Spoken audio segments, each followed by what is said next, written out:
అందరికీ నమస్కారం. నా పేరు రమ. 'నీతో చుంబనమే' 4వ భాగం. రచయిత సునందారాం గారు. ఫ్రెండ్స్, న్యూ స్టోరీ కాబట్టి ప్రతి ఒక్కరూ లైక్ చేయండి, హైప్ చేయండి. ఇప్పుడు బాబాయ్‌కి ఎలా ఉందని అడుగుతాడు పరశురాం గారు తన మనవడిని దగ్గరికి తీసుకొని. బావున్నా నాన్న, మునుపటి మీద ఇప్పుడు మీ బాబాయ్ పరిస్థితి కాస్త మెరుగైంది.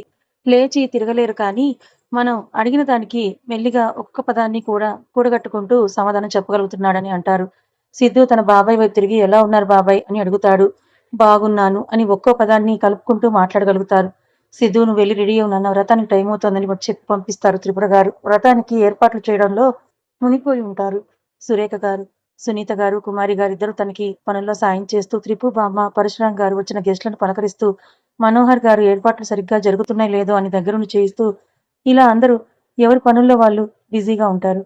అంజలి, ఆద్య మధుని రెడీ చేస్తూ ఉంటారు. ఏయ్ మధు, చాలా అందంగా ఉన్నావే, నీకు నా దిష్టి తగిలేలా ఉందంటూ మెటికలు విరుస్తుంది అంజలి. ఆద్య మాత్రం ఎటువంటి ఎక్స్ప్రెషన్ లేకుండా తన వంతుగా రెడీ చేసి వెళ్ళిపోతుంది. తన పని ఇంకా అయిపోయింది అన్నట్టుగా. ఏయ్ మధు, ఆద్యకి నీకు గొడవ ఏమన్నా అయిందా? ఏంటే తను ఎందుకు నీతో అలా ఉంటుంది? నా పెళ్లికి మన ఊరు వచ్చినప్పుడు నీతో ఇలా లేదు కదే అని అంటుంది. అవును లేదు అంటూ తనకి సిద్ధుకి పెళ్లి జరిగే రోజు రాత్రి జరిగింది గుర్తు తెచ్చుకుంటుంది మధు. ఇంకో 2 గంటల్లో పెళ్లి జరుగుతుందనగా ఆద్య మధు దగ్గరికొచ్చి, వావ్, చాలా బ్యూటిఫుల్ గా ఉన్నావు వదినా అంటూ తనని కొన్ని పిక్స్ తీసి సిద్ధుకి సెండ్ చేస్తూ, నేను ఇలా చూస్తుంటే నాకే నిన్ను ముద్దు పెట్టుకోవాలనిపిస్తుంది. ఇంకా ఈ పిక్స్ చూసిన అన్నయ్య ఇంకా ఆగలేక పరిగెత్తుకుంటూ వచ్చి ముందు నీకు లిప్ లాక్ ఇస్తాడేమో అని నవ్వుతూ ముందుకొంగి తన బుగ్గ మీద ముద్దు పెట్టి వెనక్కి తిరిగి వెళ్ళిపోవాలని ఒక అడుగు ముందుకు వేయగానే ఆద్య అన్న మధు పిలుపుతో ఆగిపోతుంది. ఆద్య, నీతో కొంచెం మాట్లాడాలి అంటూ చుట్టూ చూస్తుంది మధు, ఎవరైనా ఉన్నారేమో అని. వెనక తిరిగి నించున్న ఆద్య, చెప్పు వదినా, నీకు కూడా మా అన్నయ్యని చూడాలని ఉంటే నాకు చెప్పు, పర్లేదు, ఎవరికీ తెలియకుండా నేను నిన్ను తీసుకెళ్లి మా అన్నయ్యని చూపిస్తానంటూ నవ్వుతుంది. ఆద్య, అది కాదు, అది అది అంటూ చెప్పలేక ఆగిపోతుంది మధు. పర్లేదు చెప్పొదినా, నీకేమైనా పెళ్లి తర్వాత ఏమైనా కండిషన్స్ ఉన్నా కూడా చెప్పు, పర్లేదు, నేను మా ఇంట్లో వాళ్ళతో మాట్లాడి ఒప్పిస్తాను. నీకు అటువంటి విషయాల్లో ఎటువంటి అనుమానం వద్దొదినా. మా ఇంట్లో ఎవరైనా సిద్ధు అనే మాటని జవదాటదు అంటూ ఇంకా ఏదో మాట్లాడుకుంటూ పోతున్న ఆద్య మాటలు, నాకు మీ అన్నయ్యని పెళ్లి చేసుకోవటం ఇష్టం లేదు అన్న మధు మాటలు విని ఆగిపోతాయి. ఎందుకు వదినా, ఏమైంది, నీకు మా అన్నయ్య నచ్చలేదా అని అడుగుతుంది. ప్లీజ్ ఆద్య, నన్నేం అడగకు, నేను నీకు ఏం సమాధానం చెప్పలేను, దయచేసి ఏదో ఒకటి చేసి ఈ పెళ్లి ఆపు ప్లీజ్ అంటూ దండం పెడుతుంది మధు. నువ్వెవరినైనా ప్రేమించావా వదినా అని అడుగుతుంది. లేదన్నట్టుగా తల నూపుతుంది. మరి నీకు మా అన్నయ్య నచ్చలేదా? ప్లీజ్ అలాంటిదేం లేదు, నన్నేం అడగకు, నేనేం చెప్పలేనంటుంది. అప్పటికే తన అమ్మ తన దగ్గర మాట తీసుకొని ఉండటంతో ఏం చెప్పలేక, కుదరదు, నువ్వు కారణం చెప్తేనే నేనేమైనా చేయగలనంటూ అరుస్తుంది. ప్లీజ్ అజ్జా, అరవకంటూ తనని రూమ్ లోపలికి లాక్కొనొచ్చి డోర్ వేస్తుంది. అసలు నువ్వు ఎందుకు ఈ పెళ్ళొద్దంటున్నావు వదినా, ఒక కారణం చెప్పు. అయినా నీకు ఈ పెళ్లి ఇష్టం లేకపోవడానికి మా అన్నయ్యకి ఏం తక్కువ? అందం లేదా, చదువు లేదా, మంచివాడు కాదా? అసలు ఇవన్నీ వదిలేసేయ్. నువ్వంటే ప్రేమ లేదా? ఏం తక్కువని నీకు ఈ పెళ్లి ఇష్టం లేదంటున్నావు? మా అన్నయ్య ఇప్పటికే నీ మీద పిచ్చి ప్రేమను పెంచేసుకొని నీ కోసం కలలు కంటున్నాడు. నువ్వు లేకపోతే తను ఉండలేడేమో అన్నంతగా నీ మీద ప్రేమను పెంచుకున్నాడు. అసలు నీకు ఈ పెళ్లి ఇష్టం లేదని నువ్వు మాకు ముందే ఎందుకు చెప్పలేదు? అప్పుడే చెప్పుంటే ఇంతదాకా రాదు కదా. ఇప్పుడే నేనెళ్ళి ఆంటీతో మాట్లాడతానని చెప్పి వెళ్ళబోతుంటే, ఆద్య వద్దు, నువ్వు ఈ విషయం గురించి ఎవరి దగ్గర మాట్లాడకు, నేను ఈ పెళ్లి చేసుకుంటాను ప్లీజ్, ఈ విషయాన్ని ఇంతటితో మర్చిపో అని చెప్తుంది. ఆద్య మాత్రం మధు మీద కోపంతో అక్కడి నుంచి వెళ్ళిపోతుంది. అప్పటినుంచి ఇలాగే ఉంది తన ప్రవర్తన అని జరిగింది గుర్తు తెచ్చుకుంటుంది మధు. సిద్ధు రూమ్. అజయ్ సిద్ధుకి పంచికట్టడం కోసం యూట్యూబ్‌లో వీడియో చూస్తూ కుస్తీ పడుతుంటాడు. ఇంతలో త్రిపుర బామ్మగారొచ్చి, ఏంటి ఇంకా రెడీ అవ్వలేదా?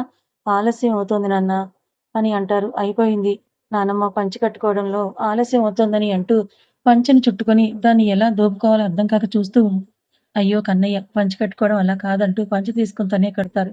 పంచె కట్టి మెడలో తనతో తీసుకొచ్చిన పులిగోర వేసి చేతికి బ్రాస్లెట్ పెట్టి తన మనవడిని చూస్తూ మెటికలు విరుస్తారు. అయ్యో, నా కన్నయ్యకి ఈ రోజు నా దిష్టే తగిలేట్టుందే, అచ్చు రామయ్య తండ్రిలా ఉన్నాడని మురిసిపోతూ ఇంక త్వరగా కిందకి రా కన్నయ్య అంటూ వెళ్ళిపోతారు. అజయ్ కూడా సిద్ధుని చూసి, అరే బావా, సూపర్ గా ఉన్నావురా, ఈ పంచలో అమ్మమ్మ చెప్పినట్టు రాముడిలా లేవు కానీ దసరా బుల్లోడిలా మాత్రం ఉన్నావంటూ ఎగతాళి చేస్తాడు. సిద్ధు తన పైకి విసరడానికి తీసుకున్న వస్తువుని చూసి అక్కడి నుంచి పారిపోతాడు. అందరూ హాల్లో కూర్చొని వచ్చిన బంధువులతో పిచ్చాపాటి మాట్లాడుకుంటూ ఉంటారు. ఇంతలో గాగ్రా వేసుకుని దుపట్టాని వన్ సైడ్ పిన్ చేసి మెడలో సింపుల్ నెక్ సెట్, చేతికి సింగిల్ గాజు బ్రాస్లెట్ పెట్టుకుని హెయిర్ లీవ్ చేసి స్టైల్ గా నడుచుకుంటూ వస్తున్న ప్రియాని చూసి అందరి చూపు ప్రియా మీదే ఉంటుంది. త్రిపుర, ఎవరు ఈ అమ్మాయి అని అడుగుతారు వచ్చిన వాళ్ళలో. త్రిపుర గారి పుట్టింటి తరపు చుట్టం ఒక ఆవిడ. ఆ అమ్మాయి ఎవరో కాదు వదినా, నా మనవరాలు, నా కూతురు మాధవ్ ఉంది కదా, దాని కూతురు. నా కూతురు పక్కనే ఉన్న ఆ అమ్మాయి అంజలి, నా కూతురి కొడుకు విజయ్ భార్య. ఇప్పుడు కడుపుతో ఉంది, 4వ నెల. మీరు 6 నెలల క్రితం పెళ్ళికి కూడా వచ్చారు గుర్తుందా? అని అంటారు. ఆ! అవును వదిన గుర్తొచ్చారు. ఆ అమ్మాయి తరపు చుట్టమన్నట్టుగా ఇప్పుడు మీ మనవడు పెళ్లి చేసుకున్న అమ్మాయి అని అంటారు ఆవిడ. అవును వదిన. అంజలి వాళ్ళ నాన్న మధుకి మేనమామవుతాడు. అదేంటి త్రిపుర ఇంట్లో నీ సొంత మనవరాల్ని పెట్టుకొని బయట సంబంధం తీసుకొచ్చేశారు అని ఆశ్చర్యం, అనుమానం కలగలిపినట్టుగా బుగ్గలు నొక్కుంటూ అడుగుతారు దట్ వదిన అనబడే ఆవిడ. ఏం చేయమంటావు వదిన? మా సిద్ధు ఆ అమ్మాయిని ప్రేమించి పెళ్లి చేసుకున్నాడు. లేకపోతే ఇంట్లో ఉన్న నా మనవరాలితోనే పెళ్లి చేయకుండా మా ఆస్తికి, అంతస్తుకి ఏమాత్రం సరితూగని బయట పిల్లతో నా మనవడి పెళ్లెందుకు చేసేదాన్ని అని కాస్త బాధని, కోపాన్ని కలగలిపి చెప్తారు త్రిపు బామ్మ. అవునా త్రిపుర? అయ్యో! అంటూ జాలి చూపిస్తూ ఏం చేద్దాం త్రిపుర? మనలాంటి డబ్బున్న వాళ్ళ పిల్లల్ని ప్రేమలోకి దించి పెళ్లి చేసుకోవడం ఈ కాలం పిల్లలకు బాగా అలవాటయిందంటారావిడ. ఇప్పటి వరకు పక్కనే ఉండి వీళ్ళ మాటలు వింటున్న సునీత గారు బాధపడుతూ నించుంటే, కుమారి గారు మాత్రం కోపంగా ఆవిడ దగ్గరికి వెళ్లి, మా అమ్మాయి వీళ్ళ మనవడి వెనక పడి ప్రేమ అంటూ తిరగలేదండి. వీళ్ళ మనవడు సిద్ధు మా మధునెక్కడో చూశాడట. చూడగానే నచ్చడంతో తననే పెళ్లి చేసుకుంటాను అన్నాడు. దాంతో పెద్దవాళ్ళంతా వచ్చారు మాతో సంబంధం మాట్లాడడానికి. మేము మా అమ్మాయి ఇంకా చదువుకుంటుంది. అప్పుడే పెళ్లి చేసే ఉద్దేశం లేదన్నా కూడా, తనకి పరీక్షలయ్యేదాకా ఆగి మరీ పెళ్లి చేశారండి. అయినా మా మధు ఈ కాలం అమ్మాయిల్లా కాదండి. పెద్దలు చెప్పిన మాటని జవదాటదు. వాళ్ళతో చాలా మర్యాదగా నడుచుకుంటుంది. అంతేకాని పక్కన పెద్దవాళ్ళందరూ నిలబడి ఉంటే చక్కా కూర్చొని కాలు మీద కాలు వేసుకొని ఊపుకుంటూ కూర్చునే అమ్మాయి లాంటిది కాదు అంటూ పక్కనే ఉన్న ప్రియాని చూస్తూ వెటకారంగా అంటారు. పక్కనే ఉన్న ప్రియ ఈ మాటలన్నీ వినిపిస్తున్నా నన్ను కాదన్నట్టుగా కేర్‌లెస్‌గా తన ఫోన్‌లో చాటింగ్‌లో బిజీగా ఉంది. సురేఖ గారు, సునీత గారి దగ్గరికొచ్చి మీరేం వాళ్ళ మాటలు పట్టించుకోవద్దు వదిన. వయసు పెద్ద కదా! అలాగే ఉంటాయి వాళ్ళ మాటలంటూ భుజం తట్టి వెళ్ళిపోతారు. పైనుంచి కిందకి దిగుతూ వస్తున్న సిద్ధుని చూసి అందరి దృష్టి సిద్ధు మీదే ఉంటుంది. తెల్లని తెలుపు 6:30 అడుగుల ఎత్తు, ఫిట్‌గా ఉండి షర్ట్ లేకుండా పైన టవల్ మాత్రమే వేసుకోవడంతో కనిపిస్తున్న సిక్స్ ప్యాక్ బాడీ, చురకత్తుల్లాంటి చూపులు విసిరే కళ్ళు, కోటేరు లాంటి ముక్కు, ఎర్రగా ఉండే పెదవులు, వాటిపైన ఉండే మీసాలు, సన్నని గడ్డం, మొత్తానికి చూడగానే అమ్మాయిల మనసు దోచే రాజకుమారులా ఉంటాడు. సిద్ధిని అందరూ అలా చూడడంతో త్రిపుర గారు తన మనవడికి దిష్టి తగులుతూ ఉంటుందని సాయంత్రం ఫంక్షన్ తర్వాత నా మనవడికి దిష్టి తీయాలి. అందరి కళ్ళు నా కన్నయ్య మీదే ఉన్నాయి ఈ రోజు అనుకుంటూ ఉంటారు. ప్రియ మాత్రం సిద్ధు వైపే రెప్ప వేయటం కూడా మర్చిపోయిందేమో అన్నట్టుగా చూస్తూ ఉంది. ఇంతలో మిరప ఎరుపు రంగు అంచున్న మెంతిపొడి రంగు చీరలో చేతులు నిండుగా ఉన్న ఎర్రని గాజులు, మెడలో రామ్ పరివార్ సెట్, దాని కింద ఉన్న మెడలోని పసుపు పచ్చని తాడు, నెక్ వరకు ఉన్న నల్ల పూసలు వేసుకొని అసలు ఇవన్నీ కాదు. ముందు చూడగానే అందరినీ ఆకర్షించేది తన కలవ పువ్వుల్లా పెద్దగా ఉండే తన పెద్ద పెద్ద కళ్ళు, ఎంతో అందంగా తీర్చిదిద్దబడిందా అనేలా ఉన్న ముక్కు, చిన్ని లేలేతగా ఉండే గులాబీ రంగు పెదవులు, తెల్లని తెలుపు కాకపోయినా ఆ ఎరుపు రంగులో ఉండే తన శరీర వర్చస్సు అందరినీ చూడగానే ఇట్టే ఆకర్షించేలా ఉంటుంది మన మధు. ఈసారి అందరి చూపు మధుపై పడడంతో నా కోడలిపైనే అందరి చూపు పడింది. సాయంత్రం దిష్టి తీయాలని అనుకుంటూ తన కోడల్ని చూసి దూరం నుంచే చూసుకొని మురిసిపోతూ మిటికెలు విరుస్తారు సురేఖ గారు. ఇందాక బామ్మతో మాట్లాడిన వదిన అనే ఆవిడ త్రిపుర గారి వైపు చూసి ఇదిగో త్రిపుర పిల్ల కుందన బొమ్మలా ఉంది. చూడగానే నీ మనవడు ప్రేమించడంలో తప్పు లేదులే అంటారు. ఆ మాటలు విన్న కుమారి గారు, సురిత గారు మనసులోనే మురుసుకుంటూ సంతోషపడతారు. ఆద్య పక్కనే కూర్చున్న అజయ్ ఆద్యతో అద్దు బేబీ ఈ ప్రియ ఏంటి మన సిద్ధు గారిని ఇందాకటి నుంచి రెప్ప కూడా కొట్టకుండా చూస్తోంది అంటూ ఆద్యని గోకుతూ అడుగుతాడు. అదంతే లేరా అన్నయ్య అంటే పడి చచ్చిపోతుంది. అన్నయ్య ఏమో కనీసం తనతో మాట్లాడడం కాదు కదా! కనీసం తన వైపు కూడా చూడడు అంటుంది. ఏమైంది? తను కూడా చూడ్డానికి అందంగానే ఉంది కదే అంటాడు. అది ఎంత అందంగా రెడీ అయినా మా అన్నయ్య కనీసం తన వైపు కన్నెత్తైనా చూడడు అంటున్న అజయ్ మాటలు వింటూ సిద్ధు వైపు చూసిన అజయ్‌కి మధు వైపే రెప్ప కూడా వేయకుండా చూస్తున్న సిద్ధుని చూసి నవ్వుతూ అవును అద్దు బేబీ నువ్వు చెప్పింది నిజమే అంటాడు గోకుతూ. అజ్జ చేతి మీద టప్పున ఒక దెబ్బేసి చురుక్కుమనేలా చేస్తుంది. ఆ రాక్షసి ఎందుకే కొట్టావు అంటాడు కొట్టిన చేతి రుద్దుకుంటూ. ఏంట్రా నువ్వు చేసిన పని మరి అంటుంది. ఇప్పుడు నేనేం చేశాను నిన్ను? ఏం చేశావా? ఇటు చూడు అంటూ ఎర్రగా కందిన తన నడుమును చూపిస్తుంది. అయ్యో ఏమైంది బేబీ ఇక్కడ అంటూ జాలిగా మొహం పెట్టి అడుగుతాడు. చేసిందంతా చేసి ఏమైందని అడుగుతున్నావా అని నెత్తి మీద టప్పనేలా ఒకటి పీకుతుంది.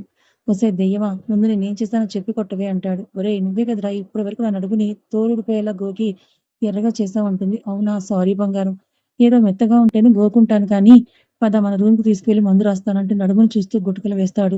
అజయ్ ఇంటెన్షన్ ఏంటో అర్థం చేసుకున్న అజయ్ తొడ మీద గట్టిగా గిచ్చి అరుపు బయటకు రాకుండా నోరు మూసేసి ఒరేయ్ మనం ఉన్న ప్లేస్ ఏంట్రా? దేవుడి ముందు కూర్చొని నువ్వు చేసే పనులేంట్రా అని తిట్టి అజయ్ నోరు మూయిస్తుంది. నీ సంగతి ఇప్పుడు కాదే తర్వాత చెప్తా అని అనుకుని పూజ మీద మనసును నిలుపుతాడు అజయ్. బాబు ఇద్దరు ఇలా వచ్చి పీటల మీద కూర్చొని దేవుడికి నమస్కరించుకోండి నాయనా అని చెప్తారు పంతులు గారు. సిద్ధు, మధు ఇద్దరు వెళ్లి పంతులు గారు చెప్పినట్టుగా పీటల మీద కూర్చొని దేవుడికి దండం పెట్టుకుంటారు. శుక్లాం వరదరం విష్ణుం చేసివర్ణం చతుర్భుజం ప్రసన్నవదనం జాయేత్ అంటూ గణపతి దేవుడి పూజ మొదలుపెట్టి ఇద్దరి చేత ఆచమనీయం చేయించి చేతిలో 2 కంకణాలు పెడతారు. బాబు ఈ కంకణాలు తీసుకొని అమ్మాయికి ఎడమ చేతికి, అమ్మ నువ్వు అబ్బాయి కుడి చేతికి ఈ కంకణాలు ఒకరికొకరు కట్టుకోండి అని చెప్తారు. సిద్ధు తన ప్రియమైన ప్రియసత్ చేతిని మృదువుగా తాకుతూ తన చేతుల్లోకి తీసుకొని కంకణం జత చేసి చేతికి ముడి వేస్తూ తన భార్యని రెప్ప వేయకుండా చూస్తూ పడుతుంటాడు. కంకణం ముడివేయటం అయిపోయినా కానీ తన చేతిని విడవక తన వైపే చూపు నిలిపిన పతివైపు ఈ సతి ఓరగా తలను పైకెత్తి అతని చూపుల్లోకి తన చూపు నిలుపుతుంది. ఇంతలో పంతులు గారు, బాబు ఇక్కడ జరుగుతోంది మీ ఇద్దరి పెళ్లి చూపుల కార్యక్రమం కాదు నాయనా, పెళ్లి తర్వాత జరిగే వ్రతం కార్యక్రమం కాబట్టి మీరిరువురు మీ చూపుల్ని సాయంత్రం జరిగే కార్యంలో పెట్టుకొని ఇప్పుడు మాత్రం చూపుని మనసుని దేవుడి వైపు లగ్నం చేయండి అని నవ్వుతూ చెప్పగానే అక్కడ వాళ్ళందరూ కూడా పెద్దగా నవ్వటం మొదలు పెడతారు. ఆ నవ్వులకు మొదటగా తేరుకున్న మధు సిద్ధు చేతిలో ఉన్న తన చేతిని టక్కున వెనక్కి తీసుకొని తన చేతిలో ఉన్న మరో కంకణాన్ని సిద్ధు చేతికి కడుతుంది. తనను చూసి నవ్వుకునే సిద్ధు ఈసారి పూర్తిగా చూపుని మనసుని దేవుడి వైపే నిలుపుతాడు. వ్రతం కథలు అన్నీ అయిపోగానే పంతులు గారి దగ్గర ఆశీర్వాదం తీసుకుంటారు. శుభమస్తు, దీర్ఘాయుష్మాన్ భవ, దీర్ఘ సుమంగళి భవ, శీఘ్రమేవ సుపుత్రిక ప్రాప్తిరస్తు అని దీవించగానే కిందకి వంగి పంతులు గారి దగ్గర ఆశీర్వాదం తీసుకుంటున్న మధు నడుమును గిల్లి తన వైపు చూసిన మధుకి కన్ను కొట్టి విన్నావా అన్నట్టుగా కళ్ళెగరేసి నవ్వుతాడు. మధు సిగ్గుతో తలదించుకుంటుంది. దూరం నుండే వీళ్ళని చూస్తున్న ప్రియా కళ్ళు కోపంతో ఎరుపు రంగులోకి మారి చేతిలోని అక్షింతలను విసురుగా నేలపైకి విసిరి కొట్టి అక్కడి నుంచి తన గదికి వెళ్ళిపోతుంది. బాబు మీ పెద్దవాళ్ళ దగ్గర ఆశీర్వాదం తీసుకోండి అని చెప్పి వెళ్ళబోతున్న పంతులు గారి కాళ్ళపై పడి మమ్మల్ని కూడా ఆశీర్వదించిన పంతులు గారు అంటూ ఆజుతో పాటుగా తను కూడా పంతులు గారికి నమస్కరిస్తాడు అజయ్. శీఘ్రమేమో సుపుత్రిక ప్రాప్తిరస్తు అని పంతులు గారు దీవించబోతుంటే ముందుగా మా బావకు అబ్బాయిని నాకు అమ్మాయి పుట్టేలా గట్టిగా దీవించడంటాడు. అలాగే బాబు అని దీవించి నేను ఆశీర్వదించినా మీ ప్రయత్నం మీరు చేయండి బాబు, ఎవరో ఒకరు పుడతారు కదా అని చెప్పి నవ్వుతూ అక్కడి నుంచి త్రిపుర గారి వద్దకు వెళ్తారు. అజయ్ ఆద్య వైపు చూసి, చూసావా మన ప్రయత్నం కూడా చేయాలంట బంగారం, మరి ప్రయత్నాలు ఎప్పటి నుంచి మొదలు పెడదాం అంటూ కన్ను కొట్టి అడుగుతాడు. ప్రయత్నమేగా మొదలు పెడదాం, ఎప్పటి నుంచో ఎందుకు ఇప్పుడే మొదలు పెడదాం అంటూ అజయ్ కాలి మీద తన చేతిలో ఉన్న కొబ్బరికాయని జారి విడుస్తుంది. అంతే, అది వెళ్లి ఫోర్సుగా అజయ్ కాలి వేళ్ల మీద పడగానే అజయ్ అరిచిన అరుపుకి అందరి చూపు అజయ్ మీద పడుతుంది. వాళ్ళని చూసి ఒక పిచ్చి నవ్వు నవ్వి ఆర్చి వైపే కోపంగా చూస్తూ తర్వాత చెప్తాను నీ సంగతి అనుకుంటుకుంటూ అక్కడి నుంచి వెళ్ళిపోతాడు. ఆద్య కేర్లెస్ గా ఒక లుక్ విసిరి తన పనిలో పడుతుంది. అందరికీ ప్రసాదం పంచుతూ త్రిపుర బామ్మని పక్కకు పిలిచి సాయంత్రం కార్యానికి ముహూర్తం గురించి చెప్పి సెలవు తీసుకుంటారు. సిద్ధు మధు చేతిని పట్టుకుని ముందుగా తన నానమ్మ తాత దగ్గరికి తీసుకుని వెళ్తాడు. మధు తనని పైకెత్తి ఎదురుగా కనిపించిన పరశురం గారిని చూడగానే తన ముఖం మాడిపోతుంది. కొన్ని సీన్స్ మధు నరేషన్ లోనే ఉంటాయండి. అప్పుడే తన ఫీలింగ్ ఎలా ఉందో తెలుస్తుంది. ఎదురుగా చూసిన నాకు సిద్ధు తాతయ్య అయిన పరశురాం చూడగానే నా ముఖం వివర్ణమైంది. ఇతని ముఖం చూడాలంటేనే నాకు జదుపుసుగా ఉంది. అలాంటిది ఇతని కాళ్ళ మీద పడాలంటేనే నా మీద నాకు విరక్తి పుడుతుంది. మా నాన్న చావుకి అసలు సూత్రధారి ఇతనే మరి. అలాంటిది ఇతని కాళ్ళని ఇప్పుడు నేను తాకాలంటేనే ఆ ఊహే నాకు ఊపిరానివ్వట్లేదు. సిద్ధు కిందకు మీ కాళ్ళకి దండం పెట్టుకుంటూ నా వైపుకి చూశాడు పెట్టమన్నట్లుగా. నేను ఎంతసేపటికి కిందకి వంగకుండా అలాగే నించునేసరికి నన్ను ఏదో అనాలనుకుని నోరు తెరవబోతున్న బామ్మగారి నోరు మూతపడేలా నేను ఆయన కాళ్ళ మీద పడ్డాను. సిద్ధు ఒక్కసారిగా నన్ను లాగడంతో కిందకు ఊగిన నా తలపై చేతి నుంచి చల్లగా ఉంది తల్లి అని ఆశీర్వదించి నా భుజం పట్టుకొని పైకి లేపాడు. నేను కోపంగా ముఖం తిప్పుకున్నాను. అతని ముఖం కూడా చూడాలని లేదు మరి నాకు. బామ్మగారు సిద్ధు తలపై చేయి వేసి పిల్లా పాపలతో నిండి నూరేళ్లు ఇలాగే సంతోషంగా ఉండు కన్నయ్య అని పరశురాం గారు తన మనవణ్ణి గట్టిగా గుండెలకు హత్తుకొని త్వరగా నా చేతిలో ముని మనవణ్ణి పెట్టి మన వంశాన్ని నిలబెట్టు నాన్న అని అంటూ తలపై చెయ్యి వేసి ఆశీర్వదించి నా వైపు ఒకసారి చూపు నిలిపి వెళ్ళిపోయారు. మా అత్తయ్య మావయ్య దగ్గరికి వెళ్ళాం. వంగి కాళ్ళకి దండం పెట్టుకోబోతున్న మమ్మల్ని ఇద్దరిని ఆపి సిద్ధు నాన్నగారు సిద్ధుని అత్తయ్య నన్ను దగ్గర తీసుకొని ప్రేమగా మన నుదుటి మీద ముద్దు పెట్టి ఇలాగే ఎప్పుడు నవ్వుతూ సంతోషంగా ఉండండి ఆశీర్వదించారు. అమ్మ అత్తయ్య దగ్గరికి ఆశీర్వాదం తీసుకోవడానికి వెళ్ళాం. మమ్మల్ని చూసిన అమ్మ కళ్ళల్లో అంతులేని సంతోషం. మా ఇద్దరిని ఒకసారి కళ్ళారా చూసుకొని మనసులో నింపుకుంటుంది. ఆశీర్వాదం తీసుకోవడానికి ముందు కొంగబోయిన మేమిద్దరం అక్కడే ఆగిపోయాం. సిద్ధు అలాంటి వారి దగ్గర ఆశీర్వాదం తీసుకోకూడదు నాన్న అంటూ మా దగ్గరికి వచ్చి మమ్మల్ని ఆపేశారు త్రిపుర గారు. క్షమించండి పిన్ని గారు, నేను మర్చిపోయానని అమ్మ వెనక్కి వెళ్ళబోయింది. వెళ్ళబోతున్న అమ్మను చూడగానే నాకు బాధ కోపం ఈ కాలంలో వచ్చాయి. మా అమ్మ ఈ రోజు ఈ పరిస్థితి కారణం తన భర్త కొడుకు అనే విషయం ఆవిడకి బాగా తెలుసు. అయినా కూడా ఏమాత్రం పశ్చాత్తాపం లేకుండా మా అమ్మ సుమంగలి కాదని తన శుభకార్యాల్లో ఆశీర్వాదానికి పనికిరాదని ఎలా అనగలుగుతుంది? ఏం చెయ్యాలో అర్థం కాక అలాగే కన్నీళ్లతో నిలబడిపోయాను. అత్తయ్య ఆగండి అన్న సిద్ధు పిలుపుతో అమ్మ వెళ్ళబోయేది కాస్త ఉన్న చోటే ఆగి వెనక్కి తిరిగింది. నానమ్మ ఆశీర్వదించడం అనేది వాళ్ళ స్థితిగతులు. ఇచ్చే వాళ్ళ శుభ అశుభాలను బట్టి ఉండదు నానమ్మ, ఇచ్చే వాళ్ళ మంచి మనసుని బట్టి ఉంటుంది ఆ విషయంలో తన బిడ్డ, అల్లుడు సంతోషంగా ఉండాలని కోరుకోవడంలో తను అందరికంటే ముందే ఉంటుంది. ఈ రోజుల్లో కూడా ఇంకా ఇలాంటి మూఢనమ్మకాలు ఎవరు పట్టించుకోవట్లేదు. ఇంకెప్పుడు మళ్ళీ ఇలాంటి ఆలోచనలు చెయ్యకు నాన్నమ్మ అని తనతో మెత్తగా చెప్పినట్టు చెప్పి గట్టిగా వార్నింగ్ ఇచ్చాడు. త్రిపుర గారు కూడా సిద్ధు ముఖంలోని గాంభీర్యానికి ఇంకేం మాట్లాడలేక మిన్నకుండిపోయారు. అమ్మ దగ్గరికి వెళ్ళి ఆశీర్వాదం తీసుకుందాం వద్దు అని ఏదో చెప్పబోయిన అమ్మ కూడా సీరియస్ గా ఉన్న సిద్ధుని చూసి ఆగిపోయింది. కాళ్ళపై పడబోయిన మమ్మల్ని ఆపి సిద్ధు తలని ఆప్యాయత నిమిరి నన్ను ప్రేమగా దగ్గరకు తీసుకొని నా చెంపపై ముదురుపై ముద్దు పెట్టుకొని నా చేతిని సిద్ధు చేతుల్లో పెట్టింది. బాబు తనకి నేను తప్ప వేరే ప్రపంచం తెలియదు. మా ఊరు దాటి బయటకు కూడా వెళ్ళింది తక్కువే. అలాంటిది ఇంత పెద్ద కుటుంబంలోకి కోడలుగా అడుగుపెట్టింది. తెలుసో తెలియకో నీ వాళ్ళనేమైనా పొరపాటుగా ఒక మాట అన్నా తనని అపార్థం చేసుకోకుండా మన్నించి ఈ చెయ్యిని ఎప్పుడు వదిలిపెట్టకంటూ సిద్ధుని అడిగారు. అత్తయ్య తను నా బంధం, బాధ్యత కాదు వదిలించుకోవడానికి. తను నా ప్రాణం ఎప్పటి వరకు ఉంటుందో అప్పటి వరకు తనని తన చెయ్యిని ఎప్పటికీ వదిలిపెట్టను అన్నాడు.